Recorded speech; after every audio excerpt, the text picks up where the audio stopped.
Hello friends, എല്ലാവരും സുഖമായിട്ടിരിക്കാമെന്ന് വിശ്വസിക്കുന്നു. അപ്പോൾ ഇന്ന് നമ്മൾ കാണാൻ പോകുന്നത് സെക്ഷൻ ഇയിലെ എപ്പിസോഡ് 8 ആണ്. ഞാൻ 2 പാർട്ടായിട്ടാണ് ഓരോ എപ്പിസോഡ് ഇടുന്നത്. അപ്പോൾ 4th പാർട്ട് 2 പാർട്ടായിട്ട്, സോ അങ്ങനെയാണ് എപ്പിസോഡ് 8 എന്നൊക്കെ പറയുന്നത്. എപ്പിസോഡിൻ്റെ തുടക്കത്തിൽ നമ്മൾ കാണുന്നത് നമ്മുടെ കെയ്ഫറിനെ വാട്സൻ്റെ ടീംസും കാര്യങ്ങളൊക്കെ, അവൻ്റെ ഗാർഡ്സും കാര്യങ്ങളൊക്കെ അടിക്കാൻ വേണ്ടി നിൽക്കുകയാണ്. സോ ഇവിടെ നല്ല രീതിയിൽ ട്രിഗറും കാര്യങ്ങളൊക്കെ ചെയ്യുന്നുണ്ടായിരുന്നു. സോ നമ്മുടെ കെയ്ഫർ ആണെങ്കിൽ ഒട്ടും വിട്ടു കൊടുക്കില്ലല്ലോ, നല്ല രീതിയിൽ തന്നെ കിക്ക് ചെയ്യുന്നുണ്ട്. അപ്പോൾ യൂരിയും സെക്ഷനിലെ പിള്ളേർ എല്ലാവരും കൂടെ ചേരുന്നുണ്ട് കേട്ടോ ആ ഒരു അടിയിൽ. കെയ്റിൻ്റെ കസ്റ്റഡി കിട്ടാൻ വേണ്ടിയിട്ടാണല്ലോ നമ്മുടെ വാട്സൺ ഓരോന്ന് കാട്ടിക്കൂട്ടുന്നത്. അതുകൊണ്ട് തന്നെ നമ്മുടെ ജാസ്പർ ജെ ആയിരുന്നു ഈ കാര്യങ്ങളൊക്കെ ഏൽപ്പിച്ചിട്ടുണ്ടായിരുന്നത്. ജെ ആണെങ്കിൽ കെയ്റിനെ പെട്ടെന്ന് തന്നെ ഒളിപ്പിക്കാൻ നോക്കുന്നുണ്ട്. അവനോട് അവിടുന്ന് പെട്ടെന്ന് ഓടാൻ പറയുന്നുണ്ടായിരുന്നു.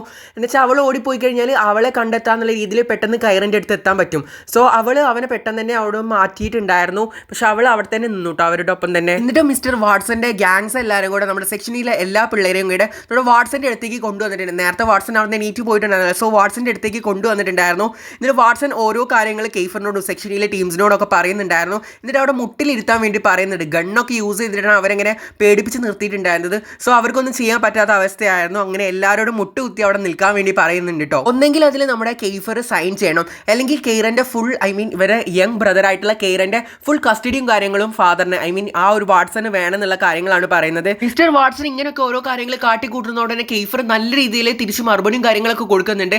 എന്നാലും ആ ഒരു സൈൻ കിട്ടാതെ, അല്ലെങ്കിൽ ആ ഒരു കെയ്റന്റെ കസ്റ്റഡി കിട്ടാതെ ഈ ഒരു വാട്സൺ ഒരു തീരുമാനം എടുക്കില്ല എന്നുള്ള കാര്യം അവിടെ പറഞ്ഞുകൊണ്ടിരിക്കുകയാണ്. അതുപോലെ തന്നെ അവന്റെ മമ്മിനെ കുറിച്ചിട്ടും അങ്ങനെ രീതിയിൽ ഒരുപാട് മോശമായിട്ട് കാര്യങ്ങളെ കുറിച്ചിട്ടൊക്കെ സംസാരിക്കുന്നുണ്ട്. മാത്രമല്ല നമ്മുടെ ജേജനെ കുറിച്ചിട്ടും വളരെ മോശമായിട്ട്, നമ്മുടെ കെയ്ഫറിന്റെ കയ്യിലുള്ള ക്യാഷ് കണ്ടിട്ടില്ല നീ എന്റെ മോനെ പുറകെ നടക്കുന്നുള്ള കാര്യങ്ങളെ കുറിച്ച് പറഞ്ഞിട്ട് അവിടെ നല്ല രീതിയിൽ ഇൻസൾട്ട് ആക്കുന്നുണ്ട്. നമ്മുടെ കെയ്ഫർ നല്ല മറുപടിയും കാര്യങ്ങളൊക്കെ കൊടുക്കുന്നുണ്ട് കേട്ടോ നമ്മുടെ വാട്സൺ. ഇങ്ങനെ ജേജയ്ക്ക് വേണ്ടിയിട്ട് സംസാരിച്ച കെയ്ഫറിനെ അവരുടെ ഗാർഡ്സും കാര്യങ്ങളൊക്കെ നല്ല രീതിയിൽ ഇട്ട് അടിക്കുന്നുണ്ടായിരുന്നു. എന്നിട്ട് സൈൻ ചെയ്യാൻ വേണ്ടിയിട്ടാണ് പറയുന്നത്. ഇവരുടെ എല്ലാവരുടെയും നേരെ ഗണ്ണ് ചൂണ്ടിയിരിക്കുകയാണല്ലോ, അതുകൊണ്ട് തന്നെ ഇവരെല്ലാവരും നല്ല പേടിച്ചിരിക്കുക കേട്ടോ. അതിൻ്റെ ഇടയിൽ നമ്മുടെ ജെ പറയുന്നുണ്ട്, വെടിവെക്കും, നിങ്ങൾ എന്നെ വെടിവെച്ചോളൂ, എനിക്കൊരു കുഴപ്പമില്ല എന്ന് വെച്ച് കഴിഞ്ഞാലും അവൾ നല്ല ധൈര്യത്തിലാണ് എല്ലാവരുടെ ഇടയിലും ആ ഒരു കാര്യങ്ങളൊക്കെ പറയുന്നുണ്ടായിരുന്നത്. കാരണം വേറൊന്നുമല്ല, നമ്മുടെ വാട്സൺ ഒരു സ്കൂൾ വിദ്യാർത്ഥിയെ ഇവിടെ ഇട്ടിട്ട് ഷൂട്ട് ചെയ്ത് കൊല്ലുകയാണെന്നുണ്ടെങ്കിൽ അത് അവനെ നല്ല രീതിയിൽ ഇമ്പാക്ട് ചെയ്യും. അതിന് ബിസിനസ് പരമായിട്ടും നല്ല രീതിയിൽ കാര്യങ്ങളൊക്കെ ഇമ്പാക്ട് ചെയ്യുന്നുണ്ടാവും. സോ അതുകൊണ്ട് തന്നെ ആ ഒരു ധൈര്യത്തിലാണ് നമ്മുടെ ജെ ഇവിടെ നിന്നിട്ട് ഷൂട്ട് ചെയ്യാൻ വേണ്ടി പറയുന്നുണ്ടായിരുന്നത്. അതുകൊണ്ട് തന്നെ നമ്മുടെ വാട്സൺ ഒരിക്കലും ഷൂട്ട് ചെയ്യില്ല എന്നുള്ള കാര്യം മനസ്സിലാക്കിയിട്ടുണ്ടായിരുന്നു ഇവരെല്ലാവരും കൂടെ ചേർന്നിട്ട്. ഇപ്പോൾ അവിടെ ഇരിക്കുന്ന ഏതെങ്കിലും ഒരു വിദ്യാർത്ഥിയെ, സെക്ഷനിൽ ഏതെങ്കിലും ഒരു സ്റ്റുഡൻസിനെ ഈ വാട്സൺ ഷൂട്ട് ചെയ്ത് കൊലപ്പെടുത്തുകയാണെന്നുണ്ടെങ്കിൽ അവന് ബിസിനസ് പരമായിട്ട് നല്ല രീതിയിൽ അവന് പണി കിട്ടും എന്നുള്ള കാര്യങ്ങളൊക്കെ അറിയാം. നമ്മുടെ ജാസ്പർ ആണ് തീരുമാനം എടുത്തിട്ടുണ്ടായിരുന്നത് ഷൂട്ട് ചെയ്യാൻ. ഭയങ്കര ബുദ്ധിപരമായിട്ടാണ് കാര്യങ്ങളൊക്കെ നീക്കിക്കൊണ്ട് പോകുന്നത്. സംഭവം ചേച്ചിക്ക് നല്ല രീതിയിൽ പേടിയും കാര്യങ്ങളൊക്കെ ഉണ്ട്. പക്ഷെ പെട്ടെന്ന് അവൾക്ക് തോന്നിയ ഒരു ബുദ്ധി കേട്ടോ, കാരണം ഇത് എന്തായാലും പ്രാക്ടിക്കലായിട്ട് നടക്കില്ല എന്നുള്ള കാര്യം മനസ്സിലായി. ഒരിക്കലും തന്നെ അല്ലെങ്കിൽ തന്റെ ഫ്രണ്ട്സിനെ ഷൂട്ട് ചെയ്യാൻ സാധിക്കില്ല എന്നുള്ള കാര്യം അവൾ ബുദ്ധിപരമായിട്ട് എടുത്ത അവൾക്ക് മനസ്സിലായ ഒരു കാര്യമായിരുന്നു. ചേച്ചി തന്നെ ഷൂട്ട് ചെയ്യാൻ പറയുന്നതിന് മുന്നേ ആണെങ്കിൽ കൂടെ നമ്മുടെ കെയ്ഫറിൻ്റെ അടുത്ത് ആ ഒരു ഫോമും കാര്യങ്ങളൊക്കെ കൊടുത്തിട്ട് സൈൻ ചെയ്യാൻ വേണ്ടി ഇങ്ങനെ പറഞ്ഞുകൊണ്ടേ ഇരിക്കുകയായിരുന്നു നമ്മുടെ വാട്സൺ. സൈൻ ചെയ്ത് കഴിയണം, എന്തായാലും ചെയ്യണം എന്നുള്ള രീതിയിൽ നടന്നുകൊണ്ടിരിക്കുകയായിരുന്നു. കെയ്ഫർ ആണെങ്കിൽ സൈൻ ചെയ്യാൻ പോകുന്ന സമയത്തായിരുന്നു നമ്മുടെ ജെ പറഞ്ഞിട്ടുണ്ടായിരുന്നത്, ഷൂട്ട് ചെയ്തോളൂ, എന്നെ ഷൂട്ട് ചെയ്തോളൂ, എനിക്കൊരു കുഴപ്പമില്ല. എല്ലാവരും നോ എന്ന് പറയുന്നുണ്ടായിരുന്നു കെയ്ഫറിനോട് സൈൻ ചെയ്യണോ എന്നുള്ള കാര്യത്തിൽ. ആ സമയത്തായിരുന്നു ജെ നല്ല ധൈര്യത്തോടു കൂടി വന്നിട്ടുണ്ടായിരുന്നത്.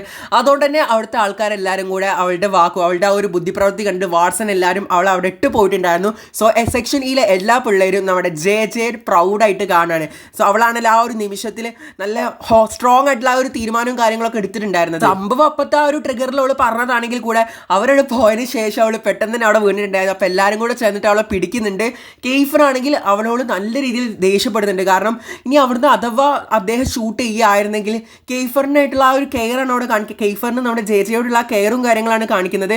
നല്ല രീതിയിൽ ദേഷ്യപ്പെടുന്നുണ്ടായിരുന്നു. ഇനി അഥവാ ഷൂട്ട് ചെയ്തിട്ടുണ്ടായിരുന്നെങ്കിൽ ജെയുടെ അവസ്ഥ എന്തായിരിക്കും എന്ന്. കൂടാതെ നമ്മുടെ കെയ്റനെ വേഗം തന്നെ വിളിക്കുന്നുണ്ട് കേട്ടോ കെയ്ഫർ. അങ്ങനെ അവർ ഒന്നിച്ച് കാണുന്നുണ്ട്. ദെൻ പിന്നീട് നമ്മൾ കാണുന്നത് സിയാനും ജെയും കൂടെ ജെയുടെ റൂമിൽ ഇരുന്നിട്ട് സ്നാക്സും കാര്യങ്ങളൊക്കെ കഴിച്ചുകൊണ്ടിരിക്കുകയാണ്. അതിനിടയിലായിരുന്നു നമ്മുടെ കെയ്ഫർ ഒരു മെസ്സേജ് ഇട്ടിട്ടുണ്ടായിരുന്നു. ഇവളാണെങ്കിൽ മെസ്സേജും കാര്യങ്ങളൊക്കെ നോക്കുന്നേ ഇല്ല കേട്ടോ. ഇവളാണെങ്കിൽ അവളോട് നല്ല ദേഷ്യപ്പെട്ടിട്ടാണ് സംസാരിച്ചത്. കാരണം അവൻ ആ ഒരു സൈൻ ചെയ്യുന്നതിൽ നിന്ന് രക്ഷിച്ച്. സാധാരണ ഒരാൾ തന്നെ ഹെൽപ്പ് ചെയ്ത് കഴിഞ്ഞാൽ ഒരു താങ്ക്സ് പറയുന്നത് പതിവാണല്ലോ. ഇവിടെയാണെങ്കിൽ നമ്മുടെ കെയ്ഫർ ഒരു താങ്ക്സ് പോയിട്ട് ഒന്നും അവളെ നല്ല രീതിയിൽ വഴക്ക് പറയാണ് ചെയ്തിട്ടുണ്ടായിരുന്നത്. അതിന്റെ പരിഭവം അവൾക്ക് നല്ല പോലെ ഉണ്ട് കേട്ടോ. ആ ഒരു പരിഭവം ഉള്ളതുകൊണ്ട് തന്നെ നമ്മുടെ കെയ്ഫറിന്റെ മെസ്സേജും കാര്യങ്ങളൊന്നും ജെ നോക്കുന്നില്ല. അങ്ങനെ സിയാന്റെ ഫോണിലേക്ക് മെസ്സേജ് അയച്ചിട്ടുണ്ടായിരുന്നു ജെ കാണാൻ എന്നുള്ള രീതിയിൽ വേണ്ടിയിട്ട്. സോ ഇവനാണെങ്കിൽ സ്റ്റെയർ കേസിന് ഡൗൺ സ്റ്റെയർസിന്റെ അവിടെ നിൽക്കുന്നുണ്ടെന്ന് പറഞ്ഞ് വേഗം തന്നെ നമ്മുടെ ജെ എല്ലാ കാര്യങ്ങളും അവിടെ വെച്ച് പോയിട്ടുണ്ടായിരുന്നു. അവളുടെ ഐസ്ക്രീം എല്ലാം കൂടെ സിയാൻ എടുത്ത് കഴിക്കുന്നുണ്ട്. പിന്നീട് നമ്മൾ കാണുന്നത് കെയ്ഫറിനെയും ജെയാണ്. ഇവർ രണ്ടുപേരും കൂടെ പുറത്തേക്ക് വന്നിട്ടുണ്ടായിരുന്നു കേട്ടോ. കെയ്ഫറും ജെയും അത് സംസാരിക്കാതെ കുറച്ചു നേരം നിന്നിട്ടുണ്ടായിരുന്നു. എന്നിട്ട് കെയ്ഫർ ചോദിച്ചു എന്താ മിണ്ടാതിരിക്കുന്നത് ചോദിക്കുന്നത്. അപ്പോൾ നമ്മുടെ ജെ പറയുന്നുണ്ട്, ഞാൻ ഇത്ര ഹെൽപ്പും കാര്യങ്ങളൊക്കെ നിനക്ക് ചെയ്തിട്ടോ നീ എന്നോട് താങ്ക്സ് പോലും പറഞ്ഞിട്ടില്ലോ. താങ്ക്സ് പറയൽ പോട്ടെ, അത് വെക്കാതെ അതിൻ്റെ പകരം നീ നല്ല രീതിയിൽ എന്നെ വഴക്ക് പറയുകയാണ് ചെയ്തത്. ഞാൻ ചെയ്ത് തെറ്റാണ്. ആ ഒരു നിമിഷത്തിൽ ഇനി അഥവാ വാട്സ് ഷൂട്ട് ചെയ്താലോ അതൊക്കെ നിന്നെ ആ ഒരു കെയറിൻ്റെ പുറത്താണ് നീ എന്നോട് ദേഷ്യപ്പെട്ടത്. പക്ഷേ നിനക്ക് എന്നോട് ജസ്റ്റ് ഒരു താങ്ക്സ് പറയാമെന്നുള്ള കാര്യം പറയുന്നുണ്ട്. കൂടാതെ നമ്മുടെ കെയ്ഫർ അവസാനം താങ്ക്സും പറയുന്നുണ്ട് കേട്ടോ. കൂടാതെ ജെ ചോദിക്കുന്നുണ്ട്, നിൻ്റെ ഫാമിലി ഇങ്ങനെ പ്രശ്നം എന്തൊക്കെയാണെന്നുള്ളതൊന്നും ഡീറ്റെയിൽ ആയിട്ട് എനിക്കറിയില്ല, നീ അത് എന്നോട് പറഞ്ഞിട്ടില്ല, പക്ഷേ നീ അത് ഇപ്പം എന്നോട് പറയണം എന്നുള്ള കാര്യങ്ങളൊക്കെ പറയുന്നുണ്ട്. കൂടാതെ സോറി പറയാൻ നല്ല രീതിയിൽ പ്രവോക്ക് ചെയ്യുന്നുണ്ടായിരുന്നു. അങ്ങനെ നമ്മുടെ കെയ്ഫർ സോറിയും പറയുന്നുണ്ട് കേട്ടോ. അങ്ങനെയാണ് അവളുടെ അവളൊരു ഓക്കെ എന്നുള്ള രീതിയിൽ തലയാട്ടുന്നുണ്ട്. എന്നാലും അവരുടെ വീട്ടിൽ നടക്കുന്ന പ്രശ്നങ്ങൾ എന്തിൻ്റെ ബേസിലാണ് ഇങ്ങനെ കെയ്റിൻ്റെ കസ്റ്റഡി ഏറ്റെടുക്കാൻ നോക്കുന്നത്, അങ്ങനെ അതിനെക്കുറിച്ചുള്ള ഒരു ഡീറ്റെയിൽസ് കാര്യമൊന്നും പറഞ്ഞിട്ടില്ലാത്തതുകൊണ്ട് അത് പറയാൻ വേണ്ടി പറയുന്നുണ്ടായിരുന്നു. അപ്പം നമ്മുടെ കെയ്ഫർ പറഞ്ഞു കൊടുക്കുന്നുണ്ടായിരുന്നു കേട്ടോ. ഏകദേശം അവൻ്റെ ചൈൽഡ്ഹുഡ് മുതലേ ഉള്ള കാര്യങ്ങളാണ് ഇവിടെ നമുക്ക് കാണുന്നത്. കെയ്ഫർ ചെറുതാകുമ്പോൾ കെയ്ഫർ യൂറിക്ക് മുന്നിൽ ഒന്ന് ചെറുതാവുന്നതോ അല്ലെങ്കിൽ അവൻ്റെ അടി വാങ്ങിച്ചു വരുന്നതോ ഒന്നും നമ്മുടെ ആ വാട്സന് ഇഷ്ടമല്ലായിരുന്നു കേട്ടോ. സോ അതിൻ്റെ പേരിൽ നല്ല രീതിയിൽ ദേഷ്യപ്പെടുക ഉണ്ടായിട്ടുണ്ട്. അതുകൊണ്ട് തന്നെ കെയ്ഫർ ആണെങ്കിൽ യൂറിയുമായിട്ട് സ്കൂളിൽ കുട്ടി കായുന്ന സമയത്ത് നല്ല രീതിയിൽ ഫൈറ്റും കാര്യങ്ങളൊക്കെ ഉണ്ടാക്കിയിട്ടുണ്ടായിരുന്നു.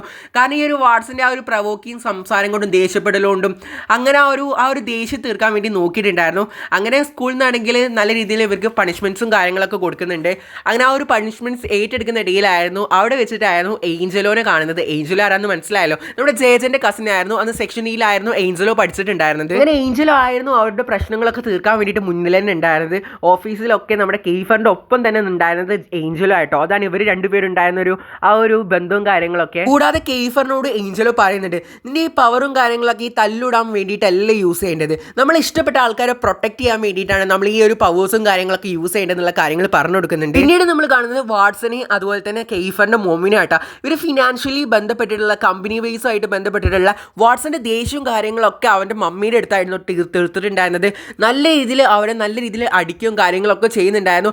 ആ ഒരു ദേഷ്യം കൂടാതെ തന്നെ കുട്ടിയായിട്ടുള്ള കെയ്ഗൻ്റെയും അതുപോലെ തന്നെ കെയ്ഫറിൻ്റെയും നല്ല രീതിയിൽ അടിക്കലൊക്കെ ഉണ്ടായിരുന്നു കേട്ടോ. നമ്മുടെ മോമാണെങ്കിൽ ഇവർ രണ്ടുപേരെയും ചേർത്ത് വെച്ചിട്ടായിരുന്നു കിടക്കലും കാര്യങ്ങളൊക്കെ.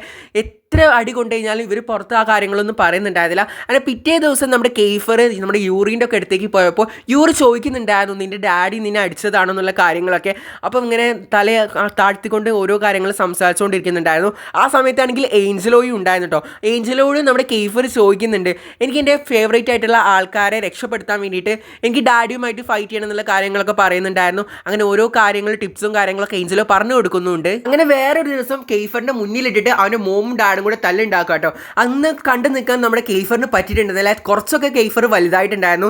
സോ അതിനെതിരെ അവൻ ശബ്ദം ഉയർത്തിയിട്ടുണ്ടായിരുന്നു. ആ ശബ്ദം ഉയർത്തിയത് പിന്നെ പറയണ്ടല്ലോ, ഡാഡിൻ്റെ മുന്നിലാണല്ലോ ശബ്ദം ഉയർത്തിയിട്ടുള്ളത്. ഡാഡി ആണെങ്കിൽ നല്ല രീതിയിൽ ട്രിഗർ ആയിട്ട് അവൻ അടിക്കാൻ നിന്നിട്ടുണ്ടായിരുന്നു. അങ്ങനെ ഇവർ രണ്ടുപേരും നല്ല തർക്കത്തിലും കാര്യങ്ങളൊക്കെ ആയപ്പോൾ അതിൻ്റെ ഇടയിൽ മോമും വന്ന് കയറിയിട്ടുണ്ടായിരുന്നു. അപ്പോൾ മോമിന് നല്ല ഇട്ടിട്ട് തന്നെ നമ്മുടെ വാട്സൺ കൊടുക്കുന്നുണ്ടായിരുന്നു. എന്നിട്ട് നമ്മുടെ കെയ്ഫറിനോട് നല്ല ദേഷ്യത്തിൽ തന്നെ സംസാരിക്കുന്നുണ്ട്. മോമിനൊന്ന് പിടിച്ച് മാറ്റി തള്ളിയിട്ട് വോളിൻ്റെ അങ്ങോട്ട് ഇടിക്കുകയൊക്കെ ചെയ്തിട്ടുണ്ടായിരുന്നു. എന്നിട്ട് നമ്മുടെ കെയ്ഫറിനെ താഴ്ത്തിട്ട് നല്ല രീതിയിൽ ചവിട്ടും കാര്യങ്ങളൊക്കെ ചെയ്യുന്നുണ്ടായിരുന്നു. എന്നിട്ട് കൊല്ലാനുള്ള ആ ഒരു ദേഷ്യത്തിൽ എന്ന് തോന്നുന്നു അവൻ്റെ കഴുത്തൊക്കെ പിടിച്ചിട്ട് നല്ല ട്രിഗറായിട്ട് ദേഷ്യത്തിൽ ഫുൾ ഫോഴ്സിലായിരുന്നു നമ്മുടെ കെയ്ഫറിന് ഓരോന്നും ചെയ്തിട്ടുണ്ടായിരുന്നു. അവൻ്റെ ഡാഡി ആണല്ലോ, കൂടുതലായിട്ട് അവനൊന്നും ചെയ്യാൻ വേണ്ടി പറ്റിയിട്ടുണ്ടായിരുന്നില്ല. പിന്നെ ചെറിയ പ്രായമായിരുന്നല്ലോ. അങ്ങനെ കെയ്ഫറി അടി കൊള്ളുന്നതൊന്നും കാണാൻ സഹിക്കാതെ കെയ്ഫറിൻ്റെ മോമാണെങ്കിൽ കൂടെ അവിടെ നിന്ന് ഒരു ഫ്ലവർ വേസിൻ്റെ ആ ഒരു ബോട്ടിൽ എടുത്തിട്ട് നല്ല രീതിയിൽ വാട്സനെ അടിച്ച് കൊടുക്കുന്നുണ്ടായിരുന്നു. അപ്പോൾ വാട്സ് അവിടെ നിന്ന് തെറിച്ച് വീണിട്ട് നമ്മുടെ കെയ്ഫറിൻ്റെ മോം രക്ഷിക്കുന്നുണ്ട്. എന്നിട്ട് കെയ്ഫർ പറയുന്നുണ്ട്, മോം പറയുന്നുണ്ട് കെയ്ഫറിനോട് ഇവിടുന്ന് വേഗം പോകാൻ വേണ്ടിയിട്ട്. അവരവിടുന്ന് പോകാൻ തയ്യാറല്ലായിരുന്നു കേട്ടോ. എന്നിട്ടാണെങ്കിൽ വാട്സൺ ആണെങ്കിൽ മോമിനെ അടിച്ചതാണല്ലോ, സോ തിരിച്ച് നല്ല രീതിയിൽ അടിക്കുന്നുണ്ട്. ഭിത്തിയോട് ഇടിച്ചിട്ട് തല ഇടിച്ചിട്ട് അവിടെ ഇടുന്നുണ്ട് കേട്ടോ. നമ്മുടെ കെയ്ഫർ ആണെങ്കിൽ കരയുന്നുണ്ട്. കാരണം സ്വന്തം മോമിൻ്റെ അവസ്ഥയാണ് ഇങ്ങനെ നേരി കൺമുന്നിൽ ഇങ്ങനെ ഡാഡി ചെയ്തുകൊണ്ടിരിക്കുന്നത് അവൻ കാണുന്നത്. അങ്ങനെ തല ഇടിച്ചിട്ട് അവിടെ നമ്മുടെ കെയ്ഫറിൻ്റെ മോമിനെ ആ ഒരു വാട്സൺ കൊന്നിട്ടുണ്ടായിരുന്നു. ഈ ഒരു ദേഷ്യമാണ് നമ്മുടെ കെയ്ഫറിന് ആ ഡാഡിനോടുള്ളത് കേട്ടോ. ആ ബ്ലഡും കാര്യങ്ങളൊക്കെ മോമിനെ ഒരുപാട് നേരം നമ്മുടെ കെയ്ഫർ വിളിക്കുന്നുണ്ട്. പക്ഷേ മോമ് വിട പറഞ്ഞിട്ടുണ്ടായിരുന്നു അവിടുന്ന്. അതാണ് നമുക്ക് ഡാഡിനോട് ഈ ഒരു കെയ്ഫറിന് ഇത്രയും ദേഷ്യവും കാര്യങ്ങളൊക്കെ. ഏഞ്ചൽ ആണെങ്കിലും നമ്മുടെ കെയ്ഫറിനോട് പറഞ്ഞിട്ടുണ്ടായിരുന്നില്ല, നിന്റെ പവറും കാര്യങ്ങളൊക്കെ യൂസ് ചെയ്യുന്നത് ഫേവറേറ്റ് ആൾക്കാരെ പ്രൊട്ടക്ട് ചെയ്യാൻ വേണ്ടിയിട്ടാണ്. പക്ഷെ അവൻ അതിൽ ഫെയിൽ ആയിട്ടുണ്ടായിരുന്നു. അവൻ്റെ മോമിനെ പ്രൊട്ടക്ട് ചെയ്യാൻ വേണ്ടിയിട്ട് അവന് പറ്റിയിട്ടുണ്ടായിരുന്നില്ല. ആ കാര്യങ്ങളൊക്കെ നമ്മുടെ ജെനോട് പറയുന്നുണ്ടായിരുന്നു. ജെ ആണെങ്കിൽ ഇതൊക്കെ കേട്ട് നല്ല കരഞ്ഞ് വിഷമിച്ചിരിക്കുന്നുണ്ട്. കാരണം നിങ്ങൾക്ക് ആ മനസ്സിലാക്കാമല്ലോ ഈ അവസ്ഥയും കാര്യങ്ങളൊക്കെ. സ്വന്തം അച്ഛൻ അമ്മയെ ഭിത്തിയോട് ചേർത്ത് ഇടിച്ചിടിച്ച് കൊന്നത് സ്വന്തം കൺമുന്നിൽ കണ്ട ഒരു കുട്ടിയാണ് നമ്മുടെ കെയ്ഫർ. സോ അതിൻ്റെ ദേഷ്യം, ഡാഡിയോടുള്ള ദേഷ്യവും കാര്യങ്ങളൊക്കെ നല്ല രീതിയിൽ ഉണ്ടാവും. അങ്ങനെ കെയ്ഫറിൻ്റെ മോമിന് ടോമിയുടെ മരണശേഷം കെയ്ഗനെ ഡാഡി കസ്റ്റഡി ചെറിയ രീതിയിൽ ഏറ്റെടുത്തിട്ടുണ്ടായിരുന്നു. സോ അവനെ നല്ല രീതിയിൽ ബുദ്ധിമുട്ടിപ്പിച്ചിട്ടുണ്ടായിരുന്നു. നല്ല ദേഷ്യവും കാര്യങ്ങളൊക്കെ പ്രകടമാക്കിയിട്ട് തന്നെയായിരുന്നു ഡാഡി അവനോട് പെരുമാറിയിട്ടുണ്ടായിരുന്നത്. ആ കാര്യങ്ങളൊക്കെ കെയ്ഫറിനൊക്കെ അറിയാവുന്നതുകൊണ്ട് കൂടിയാണ് നമ്മുടെ കെയ്റനെ ഡാഡിക്ക് കസ്റ്റഡി വിട്ടുകൊടുക്കാൻ അവർ സമ്മതിക്കാത്തത്. അങ്ങനെ പിന്നീട് നമ്മുടെ ജെയെ കെയ്ഫർ വീട്ടിലേക്ക് കൊണ്ടാക്കുക കേട്ടോ. ഇങ്ങനെ നല്ല രീതിയിൽ ഓരോ കാര്യങ്ങളൊക്കെ പറഞ്ഞാൽ രണ്ടുപേർക്കും ഇപ്പോൾ എങ്ങനെ സിറ്റുവേഷൻസും കാര്യങ്ങളൊക്കെ അറിയാലോ. നമ്മുടെ ജെക്ക് ഇത്ര നേരം എന്തായിരുന്നു ഇവരുടെ ഫുള്ളായിട്ടുള്ള പ്രശ്നങ്ങളും കാര്യങ്ങളൊന്നും അറിയില്ലായിരുന്നു. ഇപ്പോൾ കാര്യങ്ങളെ കുറിച്ചിട്ടൊക്കെ ഏകദേശം ധാരണ അവൾക്ക് വന്നല്ലോ. അങ്ങനെ അവൻ പോയതിനു ശേഷം അവൾ പതുങ്ങി വീട്ടിലേക്ക് ആരും കാണാതെ കയറാൻ നോക്കിയായിരുന്നു. ആ സമയത്തായിരുന്നു ആരിസ് പുറത്തേക്ക് വന്നിട്ടുണ്ടായിരുന്നത്. ആരിസ് ചോദിച്ചത് രണ്ടാമത്തെ വട്ടാണല്ലോ നീ ഇങ്ങനെ പുറത്തു പോയി വരുന്നത്, നിന്റെ ഉദ്ദേശം എന്താണെന്നുള്ള രീതിയിലൊക്കെ സംസാരിക്കുന്നുണ്ടായിരുന്നു. കൂടാതെ നീ കെയ്ഫറിൻ്റെ ഒപ്പമാണ് പോയതെന്ന് എനിക്കറിയാം, നിന്നെ അവൻ യൂസ് ചെയ്യാനെന്നുള്ള കാര്യങ്ങളെ കുറിച്ചിട്ട് പറയുന്നുണ്ട്. കൂടാതെ പറയുന്നുണ്ട് അവൻ കെയ്ഫർ ഇവളോട് പറഞ്ഞ സെയിം ഡയലോഗും കാര്യങ്ങളൊക്കെ, നിന്നെ ഞാൻ എന്ത് വന്നു കഴിഞ്ഞാൽ പ്രൊട്ടക്ട് ചെയ്യും, അങ്ങനെ ഒരുപാട് ഡയലോഗ്സും കാര്യങ്ങളൊക്കെ ഒക്കെ കെയ്ഫർ എങ്ങനെയാണോ പറഞ്ഞത് അതെന്നെ ആരിസോടെ പറയുന്നുണ്ട് കേട്ടോ. അപ്പോൾ ഒരു ഞെട്ടി നിൽക്കുക എന്താണ് ഇങ്ങനെയെന്ന്. അപ്പോൾ അവൻ തന്നെ പറയുന്നുണ്ടായിരുന്നു എല്ലയോടും അവൻ ഇങ്ങനെ തന്നെയായിരുന്നു, കറക്റ്റ് ഡയലോഗ്സും കാര്യങ്ങളൊക്കെ ഒരു മാറ്റവും ഇല്ലാത്ത രീതിയിലായിരുന്നു ആരിസ് സംസാരിച്ചിട്ടുണ്ടായിരുന്നത്. ആ രീതിയിൽ തന്നെയാണ് നമ്മുടെ കെയ്ഫർ ജെയോട് പറഞ്ഞിട്ടും ഉണ്ടായിരുന്നത്. എന്നിട്ട് ആരിസ് പറയുന്നുണ്ട് നിന്റെ പോക്കും കാര്യങ്ങളൊന്നും തീരെ ശരിയില്ല, കെയ്ഫർ നിന്നെ നല്ല രീതിയിൽ യൂസ് ചെയ്യാൻ നീ അത് മനസ്സിലാക്കുന്നില്ല എന്നുള്ള കാര്യം. എല്ലയോടും അവൻ ഇങ്ങനെ തന്നെയായിരുന്നു, ഇങ്ങനെ ഓരോ കാര്യങ്ങളൊക്കെ പറഞ്ഞിട്ട് അവളുടെ ഒപ്പം നിർത്തിയിരിക്കുകയായിരുന്നു. അതുകൊണ്ട് തന്നെ ഇവളിങ്ങനെ ഞെട്ടി നിൽക്കുക കേട്ടോ. കാരണം അവൻ പറയുന്നുണ്ട് നിന്നോടുള്ള സ്നേഹം കൊണ്ടാണ് ഞാൻ പറയുന്നത്, നീ എൻ്റെ കസിനാണ്, അതുകൊണ്ട് തന്നെ നിന്നോട് എനിക്ക് ഒരു വെറുപ്പും കാര്യങ്ങളൊന്നുമില്ല, എനിക്ക് നിന്നോട് സ്നേഹം മാത്രമേ ഉള്ളൂ, നീ എൻ്റെ കസിനാണ്, നീ വെറുതെ അവൻ്റെ ഒപ്പം പോയിട്ട് നിൻ്റെ ഒരു ലൈഫ് കളയേണ്ട, നീ അവസാനം അവന് വേണ്ടി ദുഃഖിക്കേണ്ടി വരും എന്നുള്ള കാര്യങ്ങളൊക്കെ പറയുന്നുണ്ട്. അവൻ നിന്നെ നല്ല രീതിയിൽ യൂസ് ചെയ്യാണ്. പിന്നെ ആ ഒരു ഡയലോഗ്സും കാര്യങ്ങളും കെയ്ഫർ ഇവളോട് പറഞ്ഞ ആ ഡയലോഗ്സും കാര്യങ്ങളും ആരിസ് പറഞ്ഞത് കേട്ട് ഇവൾ ഞെട്ടി നിൽക്കുക കേട്ടോ. കാരണം ആരിസ് പറഞ്ഞ സെയിം ഡയലോഗായിരുന്നു കെയ്ഫർ തന്നോട് പറഞ്ഞിട്ടുണ്ടായിരുന്നത്. ആരിസ് പറഞ്ഞ പോലെ കെയ്ഫർ തന്നെ യൂസ് ചെയ്യുകയാണോ, തന്നെ അവൻ ചതിക്കുകയാണോ എന്നുള്ളതൊക്കെ നെട്ടിക്കൊണ്ട് കേട്ടിട്ട് എന്താണ് ഇതിൻ്റെ സത്യാവസ്ഥ എന്ന് അവൾക്ക് അറിയില്ലല്ലോ. അപ്പം ഇങ്ങനെ ഈ ഒരു നെറ്റലോട് കൂടിയിട്ടാണ് ഇന്നത്തെ എപ്പിസോഡ് ഇവിടെ അവസാനിക്കുന്നത്. എന്താണ് ഇതിൻ്റെ സത്യാവസ്ഥ എന്നുള്ളതൊക്കെ നമുക്ക് തുടർന്നുള്ള എപ്പിസോഡിൽ കാണട്ടോ. സോ വീഡിയോ ലൈക്ക് ചെയ്യാതെ തന്നെ ഒരുപാട് പേര് കാണുന്നതില്ല. ഇപ്പോൾ എല്ലാവരും ഒന്ന് ലൈക്ക് ചെയ്യുക, ചാനൽ സബ്സ്ക്രൈബ് ചെയ്യാത്തവരൊക്കെ ഒന്ന് സബ്സ്ക്രൈബും കൂടെ ചെയ്യുക. നിങ്ങളുടെ അഭിപ്രായങ്ങളും കാര്യങ്ങളൊക്കെ താഴെ കമൻറ്റ് ബോക്സിലും കൂടെ ഇടാൻ മറക്കരുത് കേട്ടോ. അപ്പോൾ ഇതുവരെ ഇതിൻ്റെ എപ്പിസോഡൊക്കെ റിലീസായി വരുന്നതേ ഉള്ളൂ. നെക്സ്റ്റ് എപ്പിസോഡ് റിലീസായ ഉടനെ തന്നെ നമ്മൾ അപ്ലോഡ് ആക്കുന്നുണ്ടാവും. സോ സബ്സ്ക്രൈബ് ചെയ്യാൻ മറക്കണ്ട. ബൈ.